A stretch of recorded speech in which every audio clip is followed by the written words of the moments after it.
সালাতে দোয়া কবুল হয়। সালাতে দোয়া কবুলের 3 জায়গা। একটা হচ্ছে তাকবীরে তাহরিমার পরে আমরা সানা পড়ি না, আমরা তো একটা পড়ি।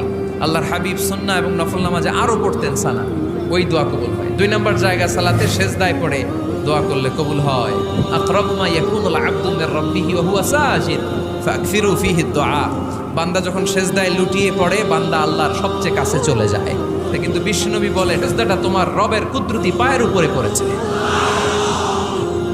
সেজদায় পড়ে দোয়া করে। সালাম ফিরানোর আগে বিশ্বনবী দোয়া করতেন, লা ইউসাল্লিমান্না আহাদুকুম হাত্তা ইয়াতাআওয়াযা মিন আরবা'a। আল্লাহর হাবিব বললেন 4 জিনিস থেকে পানাহ না আছে আমার কোন উম্মত যেন সালাম না ফিরায়। তারা যেন পড়ে আল্লাহুম্মা ইন্নী আউযু বিকা মিন আযাবিল কবর, আউযু বিকা মিন আযাবি জাহান্নাম, আউযু বিকা মিন ফিতনাতিল মাহইয়া ওয়াল মামাত, আউযু বিকা মিন ফিতনাতিল মাসিহিদ দাজ্জাল। আল্লাহ কবরের আযাব থেকে বাঁচাও, আল্লাহ জাহান্নামের আগুন থেকে বাঁচাও, আল্লাহ জীবন